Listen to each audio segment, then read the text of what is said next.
Alright, for our tabletop review today, we have a Zelos Aurora Moonphase, which actually literally just arrived. And it's just going to be a quick unboxing. But before any of that, here is a quick wrist check. I'm wearing today my Alma, very similar to the Patek 3770. It's actually a Neo vintage piece that I got way before, and I got it for a song. It's actually really nice. I don't know if you guys would see that through the light.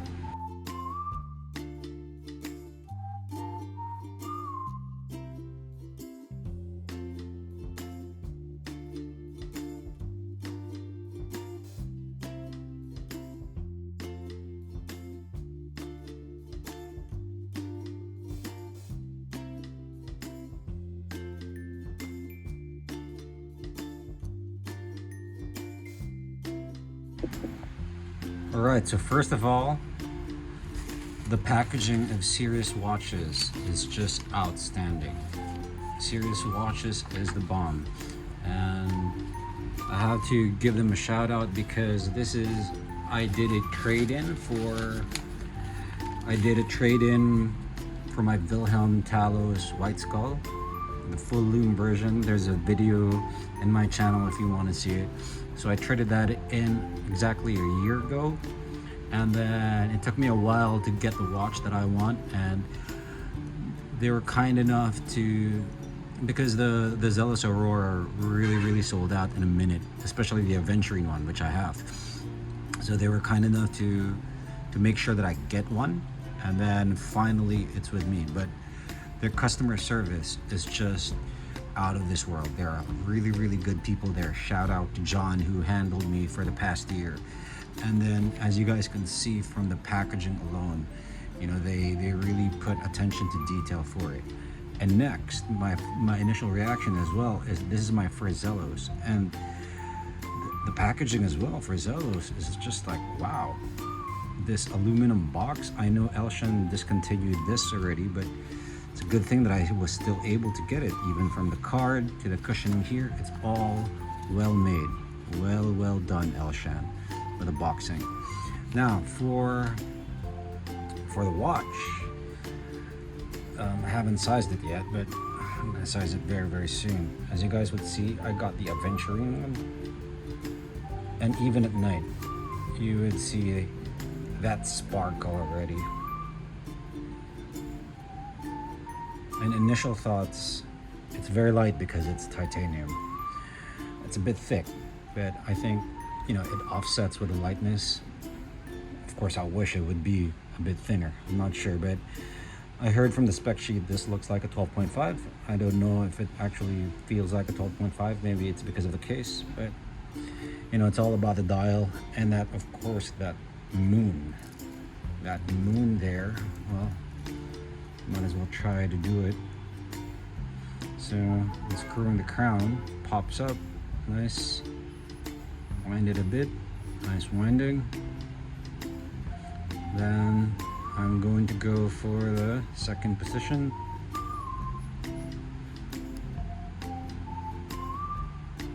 And there. And this is the moon phase.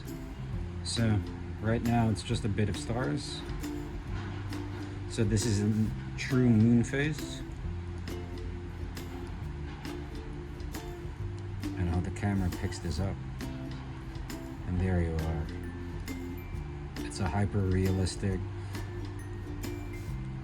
I don't know, photo of the moon. But you guys would see the details of the moon there. And of course, I'll still go first with maybe a full moon first. And then I don't feel a ghost wheel. I'm not sure. No, there is a ghost. Sorry. It's kind of raining here. So yeah, there is a ghost date. I can feel it. Then we're just going to pop it up to the last position, set it to the time, of course the Instagram time. Okay, And then that's it for now. I'm gonna size this up first, wear it for a few weeks, then get back to you guys in this same video. So don't stop the video now because it's just going to be connected. Toodles, and see you later. 38 at the case, spot on. It's a very thick case of 12.9 or 13. Lug to lug would be a very short distance at 46.6, and the lugs are 20 millimeters. That tapers down to 18, all the way back to the clasp at 21. Total weight of 126 grams, size for a 6.5 inch wrist. And now for the money shot, the dial. The dial is what sets this watch apart aside from all the field watches out there. I have never seen a dial with an aventurine, a central moon phase for that matter.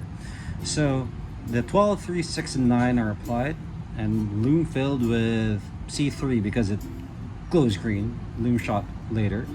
And then the rest of the markers are just like printed on that dial.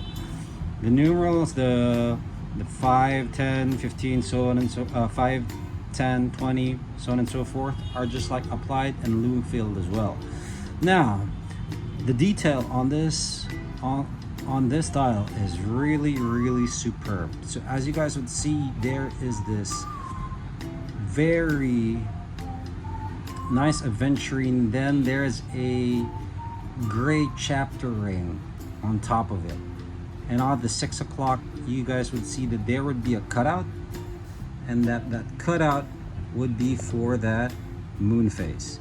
So I have a lot of photos for that cutout of the moon phase, which I'll just share later. But again, the money shot is with this dial. This dial just like changes every single time. It just gives a smile to your face. Now, part of the watch, it's a bit dirty. Been using it for quite some time. And a nice detail for this as well is the indices. The 12, 3, 6, and 9. It's like they're basically just like floating. I don't know if you guys can pick it up with the camera, but it's just like floating out there with the chapter ring and then the aventurine. There you are. Now, another nice detail as well is if you notice the second set, it just touches the end of that 6 o'clock index right there. And it's a very subtle detail, but it's a good addition because it always just briefly touches all that lume. It just like interconnects. So the symmetry in this dial is top notch. And again, one of the design key details of Elshan is he always looks at certain details that nobody does look at. And it's good to know that a brand owner does this for all his watches. So 1 minute full track, you guys would see it there. And even with the hour hand, right now it's like 5:30 where I live, it also just like briefly touches those indices. Another nice detail would be the lume crown, but I'm not a big fan of it because I just don't see a lot of use for a lume crown. It's a bit of a gimmick, but if it's there and if they're including it, hey, I'm not there to complain. So, and then another side profile from the back, it actually looks like a UFO from this angle. It looks very space-y. Now, the whole design is very brutish, but yet still elegant. It's very futuristic, yet with some classical tone. So, it's not a retro future or neo design, but it is somewhat kind of way very robust, but yet still kind of elegant. I guess the dial is elegant and the case is very robust, so it just like cancels out the two and then it makes a good everyday piece. And as I said, I've been wearing this for 2 months now non-stop. I've taken it into some hiking and some swimming, And again, non-stop, which means every single day for 2 months I've worn this. And even though that it states that there is an anti-scratch treatment here, it's not prone from scratching, because I'll try to capture this because I know I've scratched this already at the bezel. Okay, it's very difficult to capture the camera, but as you guys would see here, I'll try to put an arrow through editing, but there's a faint scratch already at the bezel. And as I go higher, you guys would see that it's on almost at the 6 o'clock. So again, it does have an anti-scratch treatment, but it doesn't mean that your watch is scratch proof from the elements. Okay, so as much as I love this watch because of it being elegant, under the radar, and still has a 200-meter water resistance and can go anywhere, the very beautiful dial with a nice moon phase, lume is good, so on and so forth. The spec sheet of this is just like off the charts. It still has a lot of flaws, and one of the biggest gripe that I could see would be this thickness. You know, when I first purchased this, it stated, well, Elshan stated that it's a 12.5 thickness, but again, with my calipers, which is what I'm going for, it's like 13, so it's very, very thick. And the case design does not help to mitigate that thickness. And again, for a field watch, all I'm saying is that the thickness is a thing to consider, because that's on your wrist every single time. So even on my side profile, it looks kind of ridiculous already, in my opinion. And that's why I've gone accustomed to putting it on this NATO. This is a NATO for cheapest NATO straps. This is the lume NATO.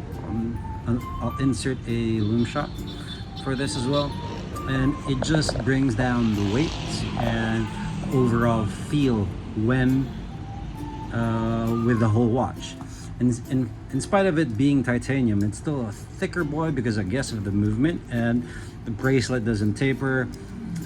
The clasp is a bit too large, so it's still, again, I go back to what I said earlier, still a bit brutish in terms of design or comfort. So another thing that I really dislike about this watch, aside from the thickness, probably the lume. Now, I've heard so many things about Zelos with the lume, but I can't figure it out because it's not as bright or as long lasting as I thought it would be. Maybe it's my own expectation. Maybe I have consumed too much reviews out there saying that Zelos is top notch with the lume, and I guess I placed them on a pedestal. Now I'm kind of disappointed, but the lume is still good. I was just like hoping that it would be, you know, long lasting like the usual, or like my Breitling for my first video, or even my older Omega. In spite of it being 20 years old, it still has good lume. Now, another thing that I really dislike is like this. It's more of a design thing more than anything else, and I really do not like this gray chapter ring that Elshan decided to put. I would have preferred this to be a loomed chapter ring like the white ones in the other models, and I don't need the numerals really, because number one, the numerals are so small anyway, and number two, even at night, even if they are lume, they fade so fast, and so it's just really unnecessary space. So it's either one, you do it as an all aventurine dial, or two, you still do with a chapter ring but put some lume chapter ring so it goes nicely with that kind of effect that I was hoping for. But again, those are my gripes, and it's a design wish that I wish Elshan would have considered. But here I am, I'm still wearing the watch. So this is like one of the higher priced Zelos watches out there. Zelos is very known for the value proposition, and I still believe that there's a value proposition to be had with this watch. You know, a venturing dial, an automatic Moonphase, a Swiss automatic movement for that matter, grade 2 titanium, and then you have your quick on the fly micro adjust clasp, and you know, decent lume. And I got it for about $900, which is a limited edition as well. So the value is there. But since it's a Zelos, they have made so many models that I guess would say that puts this to the meh category, because it does all right. But is it like way more than what you pay for the $900? Not really. You know, this would have been the perfect watch for me if Elshan lowered the water resistance to maybe to 100 instead of the 200 right now. So that would make the case thinner. Maybe that's it. Maybe just maybe a bit more taper with a bracelet and a smaller clasp. That would really put this somewhere else, because for me, if I go to that kind of sub $1,000 watch, I would want to wear it non-stop. But since I had to make adjustments for myself, that putting it on the Snato, so on and so forth, I just think that it could have been better, especially that this is the first Moonphase that Zelos ever produced. But I still like the watch, and don't get me wrong, it's still my daily beater, and I still don't see that I'm going to part with this. So maybe this is still a keeper up until Elshan releases a new version of this. But for now, I'm very content with my purchase. It's just that, you know, there's no such thing as a perfect watch anyway. So that's why the hunt always continues for the perfect one. That's why we all have this disease. Well, anyhow, I've been babbling, and if I missed anything, or you guys have any kind of questions for this timepiece, let me know in the comments, and I'll try to answer back if I have some free time. Thank you for watching, and I'll see you guys in the next one.